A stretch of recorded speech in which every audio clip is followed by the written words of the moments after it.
Hey everybody, welcome to Money's No Object. I'm your host, Dylan Howell. This is episode number 247 of our YouTube channel and podcast, and I cannot be more excited to continue sharing with you guys personal finance topics that I think can be useful for you in your long-term financial journey. Well, today I'm going to focus on one particular way to invest your money. Now, it's rare that I do this. It's rare that I spend time just talking about one way that you can invest your money, but this is a particular way that intrigues me. And I'm not suggesting that you invest this way, and I'm not saying that this meets your risk tolerance, and I'm not saying that this meets your return expectations, but I do find it very intriguing because in finance, we have this thought process of maximizing reward for the least amount of risk. And this particular way of investing that I'm going to talk about today tries to do that, and I think it does it pretty well. So we're going to talk about all this and more in today's episode, so stick around to get more of the details. Before we get started though, if you could go down below, hit the big red subscribe button, like this video, leave me any feedback in the comments down below, and I'll be sure to respond to anything you leave down there. If you're listening on Apple or Spotify podcasts, be sure to subscribe and leave me a review on either one of those platforms. Follow me on social media at MNO with Dylan, and that's really good supplemental materials to all the things that I'm putting out in these long form episodes on YouTube and the podcast every single day. And then if you need somebody to help you to build a financial plan and keep you accountable to that plan over the long term, then I can do that. Just DM me on any of the major social media sites and tell me that you are interested in financial coaching sessions. And you and I can be working together, building financial goals that are specific to your life, and then pushing towards long-term financial freedom and ultimately getting you to a place financially where you can be financially independent and do all the things that you wanted to do, hopefully with the money that you have, with the money that you've built, the wealth that you built, by using the principles that we talk about on this show on a day-to-day basis. Now, what particular way of investing am I talking about today? What particular portfolio am I talking about today where I think it is quite intriguing? Well, I wanted to talk about Ray Dalio's all-weather portfolio.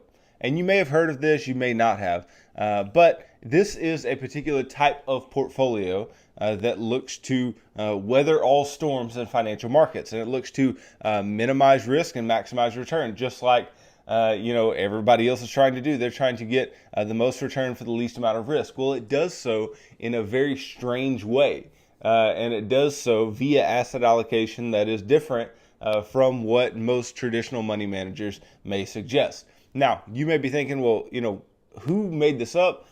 Whose thought process is this? Why is this intriguing? Why might this be a possible investment choice for myself? Well, this was developed by Ray Dalio, and Ray Dalio is the founder of the world's largest hedge fund, Bridgewater Associates, and it manages today roughly $150 billion.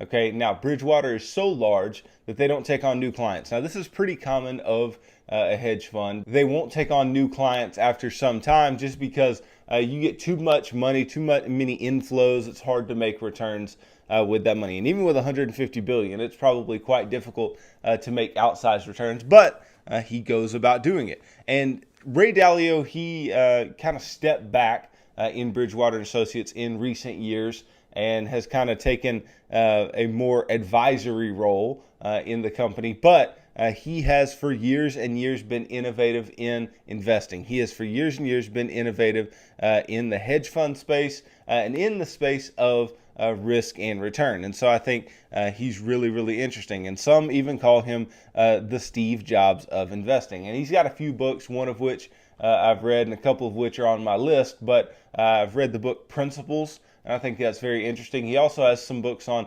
debt crises and just success in general, because obviously he is a very successful man, came from very little. So Ray Dalio is the individual who built this portfolio, who built out this particular portfolio that I'm going to talk about today. And this portfolio is very, very simple. It is not a difficult portfolio to track with or follow.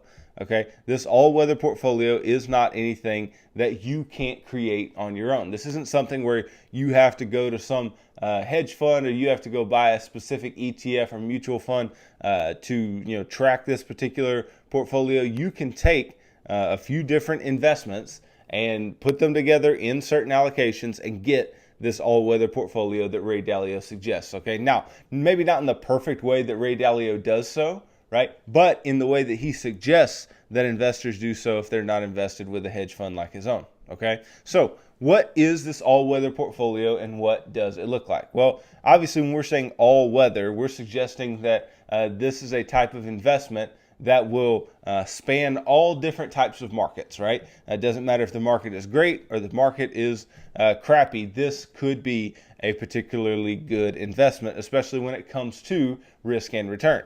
Okay, so how does Ray Dalio set up this particular portfolio? Well, it is quite simple, okay? He starts with fixed income, okay, or bonds. Now, fixed income is just a fancy way of saying bonds in most cases, but fixed income means that these particular types of investments would pay you some fixed amount of interest or some fixed payment over time. So fixed income is generally bonds or preferred stocks, okay?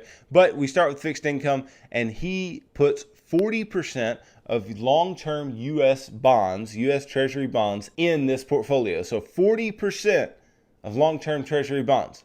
That's a very, very large allocation of bonds, right? And some may say right off the bat, well, how am I going to make any returns if I start off with 40% Treasury bonds, with 40% long-term bonds? How am I ever going to make return?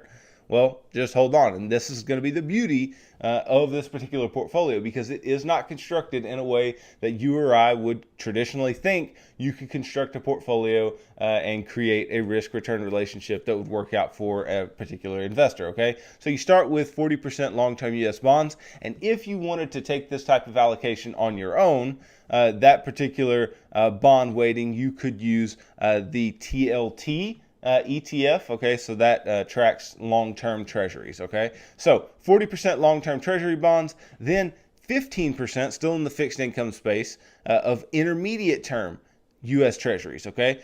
So this is going to be the IEI ETF, all right? So if you're looking for this, again, if you want to take this allocation for yourself, the IEI would be the ETF you use there. So we're at 55% bonds, and we haven't even talked about stocks yet, right? There has been no stock allocation, and we're already at 55% bonds. How are we ever going to make our returns? How are we ever going to have some returns that are adequate for most investors? Well, again, just hold your horses. Now, your question may be about the stock allocation. Let's talk about it, okay? The stock allocation is 30% of the portfolio, only 30%. Okay, only 30% of this portfolio is going to be stocks, okay? And it is suggested that it's U.S. large cap stocks, and he suggests using the VTI, so this is the Vanguard Total Market Index, okay? And this is going to be 30% of that particular portfolio. All right, so we've got 55 and 30%, so we've got 15% of this portfolio left. And this is where it gets a little more interesting. It's not just stocks and bonds, okay, because we know that many traditional portfolios are just stocks and bonds. But this, gets not tricky, but a little different in this last 15%. So 7.5% is going to go into gold, okay? So that is, a commodity play, right? It is obviously a hedge against some of the other investments, the traditional investments that you may hold here, right? So 7.5% goes into gold, and he's not talking about buying these, gold bars or whatever. He's saying the GLD, right? There is an ETF for that, just like there's an ETF for just about everything, okay? So 7.5% goes into the GLD gold ETF. And then another 7.5% goes into a broadly diversified commodity ETF, the GSG, okay, which tracks different commodities in the market, okay? So you've got 15% commodities, 30% stocks, and 55% bonds. How in the world does this create the returns that you're looking for? Well, just based on the hedges of risk and the correlations of the returns of these different ETFs, it turns out to be quite effective at creating good returns over time. Okay, so let me just give you everything from the 1 month return all the way to the 10-year return of the Ray Dalio all-weather portfolio. So as of June 30th, right? So the end of June of this year, the 1 month return in June was 2.21% for the all-weather portfolio, so it had a good month. The 3-month return, 6.9%. Okay, and again, these are on an annualized basis. All right, 6-month return, 2.93%. The 1 year, okay, so going from June 30 to June 30, 2020, right, going back to June 30, 2020, 9.97%. Okay, so that is a pretty good year, but not what the S&P 500 turned out over that time period. Okay, over a 3-year period, 10.53% annualized. Okay, over a 5-year period, 7.54% annualized, and then over a 10-year period, again, we like as we can look at longer periods for a particular investment and see what it has done. Over a 10-year period, this particular portfolio has yielded 7.72% annually. Okay, so no slouch as far as returns. Now, do I hope that we could have gotten more than 7.72% annually over the last 10 years, especially as younger investors? Sure, but 7.72% is no slouch. If you go ahead and just take inflation into account, you are still growing your money at a good, real clip, especially if you're somebody who doesn't want to take a ton of risk. This type of portfolio can do that for you. And you may be saying, well, how does this portfolio not take risk? You're investing 15% in commodities, and you do still have stock exposure, right? And you're investing in longer-term treasury bonds, right? Now, longer-term treasury bonds obviously are never considered risky, but longer-term bonds are riskier than shorter-term bonds. So how would you, quantify this as lower risk? Well, let's just talk for a moment about the drawdowns of this particular portfolio. And that's a really big thing when you're looking at ETFs or mutual funds or the performance of some hedge fund manager or whatever. You look at max drawdowns, meaning the maximum that the portfolio went from peak to trough. Okay, so from its highest point to its lowest point, what was the largest fall that the portfolio had? Okay, so in the 1 month period, again, this is ending June 30, 2021, right? 1 month period, there was no max drawdown. 3 month, no max drawdown. Over a 6 month period, okay, going back to January of 2021, the max drawdown was 3.71%. Okay, now I don't know what that was for the market over that period of time, but it was 3.71%. So also year to date, 3.71% is the max drawdown. All right, then over a 1 year period, okay, the max drawdown, 3.74%. All right, 3-year period, max drawdown, 4.76%. Okay, 5-year period, max drawdown of 6.47%. And over this 5-year period, we have to remember that we have had some really, really major drawdowns. We've had some really, really major falls in the market. Okay, so this decline of 6.47% is chump change compared to the coronavirus crash or compared to some of the corrections that we've had. Nonetheless, a 10-year max drawdown was 6.93%. And then if you take the max drawdown since July 1st of 2002, the max drawdown for this portfolio would have been 12.19%, and that was amidst the financial crisis when the stock market itself fell by over 50%. So now you can kind of start to see that with those 7.72% annualized returns, how it's going to be difficult to find anything else similar to this that's going to have such good returns, right? So I said good, not great returns. So good returns that still provide you with a low amount of risk. So if your largest drawdown in your portfolio is 12.19%, dating back prior to the financial crisis, you've done something right investing wise, and maybe it is eliminating risk. And I think that's something that has been done really, really well by the all-weather portfolio. Okay, so again, 7.72% annualized return over the past 10 years. So an investment of $1,000 10 years ago in the all-weather portfolio, a $1,000 investment would have become $2,103.46 as of June 30th of 2021. Okay. Now, if you back that up even further, right, and you go back to July 1st of 2002, a $1,000 investment would now be worth $4,337.07. Now, just for a little bit of perspective, because I don't want to be such a fanboy of the all-weather portfolio that we lose our way, right? Let's just take a look at the S&P 500. So if I go back and look at the S&P 500 from June 21st of 2002, the S&P 500 was at 989.14. Okay, and as of close on Monday, the S&P 500 was at 4,384 and 63 cents. Okay, so that would be a gain from June 21st, which is just a little before the July 1st date that we were looking at, of 343.28% over that time period. Okay, so 343.28. Well, what about the all-weather portfolio? Well, over that same period of time, the all-weather portfolio has provided 333.71% return, okay? 8.03% on an annualized basis. So this means that even with an allocation that was 55% fixed income and 15% commodities and only 30% stocks, right?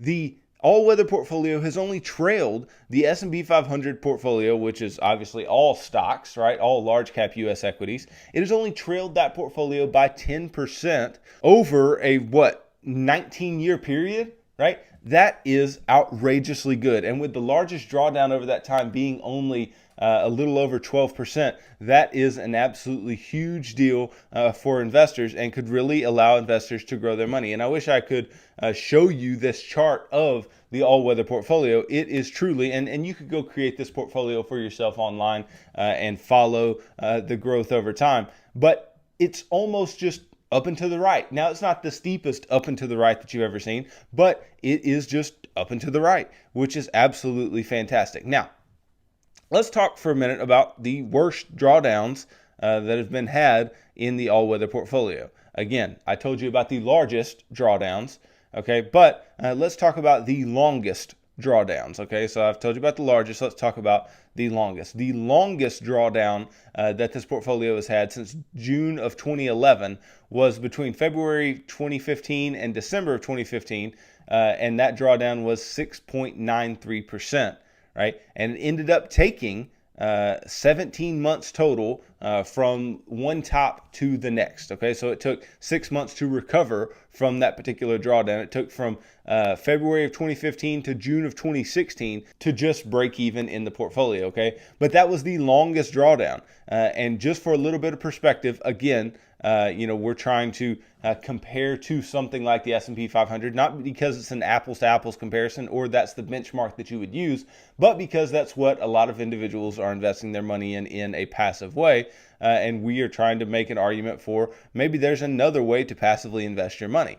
Okay, so let's just take a look at the peak of the financial crisis. Okay, so the peak of the financial crisis, we're talking September of 2007, before everything fell off of a ledge. Okay, September of 2007 to January 18th of 2013. Right, so that's like 5.5 years that the market took from basically one high to the next. The market was basically flat over a 5.5 year period. And even worse, if you look at something like the NASDAQ over a longer period of time, but again, that is more risk. Therefore, it's going to take longer to get over some of those drawdowns. So as far as drawdowns go, the all-weather portfolio does absolutely great. Then let's talk about some rolling returns. And if you don't know what a rolling return is, rolling returns are where you look at, let's say, you have 1 year, right? And if you looked at 1 year rolling returns, you'd look at 1 year, then the next year, then the next year. If you said 5-year rolling returns, you would say, okay, from 2016 to 2020, that's a 5-year set of returns. But then if you're looking at rolling, then 2015 to 2019, that's 5 years. And then 2014 to 2018, that's 5 years. That's what we mean by rolling returns, where they overlap in that way.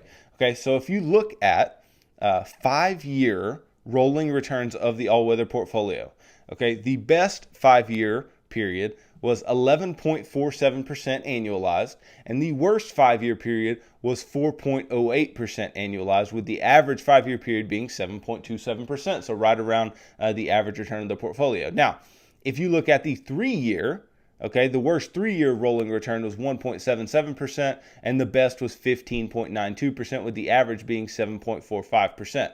Okay, this means that any time from July of 2002 to June of this year, Okay, if you invested in this portfolio for 3 years, you were going to make money. Now, if you go down to 2 years, there was a negative 2-year rolling return of negative 0.97%. So you barely lost money. Okay. But if you would have invested your money for any 3-year period over the last 19 years, you would have made money in this portfolio. Now, what was the best year for this all-weather portfolio? What was the best year that this portfolio has had? Well, the best year was from April of 2003 to March of 2004, and that was a 20.18% return. Now, you may say, well, how have they not made returns in the most recent bull market that are as large, right? Because we've had some pretty blowout years, especially in the S&P 500. We have to remember they are hedging risk. Right? They have commodity plays. They have a lot of bonds. So the returns may not have been as robust, okay? But in not taking losses over the long term, what the portfolio ends up doing is just racking up gains steadily, just slowly but surely picking up gains and allowing them to not have to make 20% returns or 25% returns annually in order to get to some semblance of good returns over time. Okay, so that is the best returns that we've seen from the all-weather portfolio. Now, you may also ask, then what's the dividend yield on the all-weather portfolio look like, right? What do we have as far as income off of the things that we're investing in? Now, obviously, gold and commodities are not going to provide you with any income. Your fixed income investments in the portfolio, the IEI and the TLT ETFs, may provide you some income year after year, and then so will the total stock market index, obviously in the form of dividends, okay? But what can you expect? Well, right now, if you invest in the all-weather portfolio, it would have a 1.4% yield, meaning you would make 1.4% in just income, right? But over time, what have these yields looked like? And we'll look back to 2007 and then all the way to today. Now, in 2007, the yield was 3.15%. Now, obviously, the lower the values are on a particular portfolio, typically the higher the yields are going to be. So in 2007, we're coming out of a financial crisis. Yields are going to be relatively high as long as companies are continuing to pay dividends, okay? So 3.15% in 2007. And then I'm just going to go right down the line, 8, 9, 10, all the way to June of 2021. But you have 2.82%, 2.44, 2.73, 2.58, 1.95, 1.91, 2.12, and then in the upper ones until 2019, then it was 2.03, then in 2020, 1.4%. Okay, if you would have invested in June 2021, right, the yield is only 0.49% on the portfolio, okay?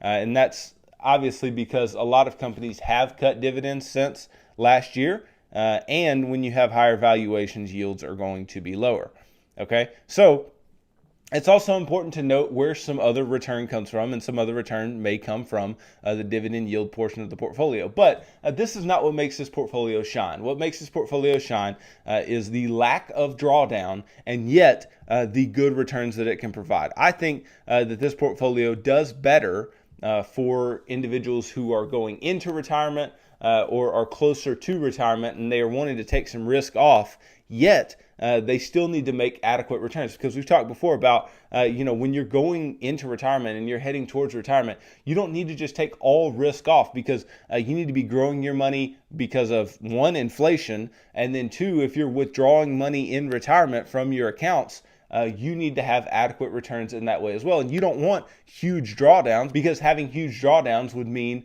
that the particular portfolio might provide you with the double whammy of the drawdown and you're taking money out. And so when it tries to grow back to the amount that it had previously in the portfolio, it's going to take longer to get there.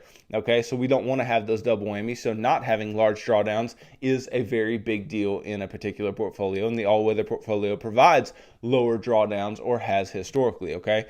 So this is something that I do think is interesting for retirees. And you look at the average return, right? The average return is about the 7.7% annualized, right? If you go back to 2002, it's right around 8%.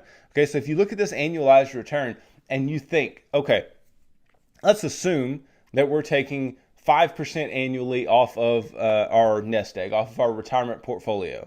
Okay, and let's just make the assumption, and this has not historically been the case, but let's say that this is the case, that inflation was running at 3%. Okay, so even if inflation was running at 3% and you were taking 5% off your portfolio annually since 2002, over a 19-year period, then what you would have ended up with is a portfolio that in real terms would have had a 0% growth. Now that sounds cruddy, right? That doesn't sound like a good thing, but that means it had a nominal growth of approximately 8% annually. Inflation ate away at 3% of your return, and 5% of your return was going just towards providing you with your income. So you were getting the income you needed and still maintaining the value of your portfolio on a real basis, meaning that the purchasing power of the portfolio remained the same, right? You could still buy all the same goods and services with that same amount of money, even though you did see the value grow. So your money grew, and you had a situation where you could take all the income that you needed off of that portfolio. So just historically, this would have been a very good way to invest your money, especially in a place where you needed to de-risk and still make good returns. Now, why do I talk about this? Why do I tell you guys this? Why am I interested in this particular situation? Well, I'm interested in the all-weather portfolio because I think for all investors, what you're trying to do is find the thing that works best. Find the thing that provides the most return for the least risk, right? Risk and return, it's a big topic in investments. It's a big topic in portfolio management. And so when you see something that has historically worked and that has provided returns with minimum drawdowns over time, I think it's worth noting, and I think it's worth talking about. And again, I'm not suggesting this for you. I'm not suggesting this as something that you should just go invest in today. But what I am saying is that something like this can be a useful tool. It can be a useful portfolio for individuals who are in the business of trying to take risk off but don't want to sacrifice all of their returns. Okay, so Ray Dalio, very brilliant man, done a lot of brilliant things in the investment space, and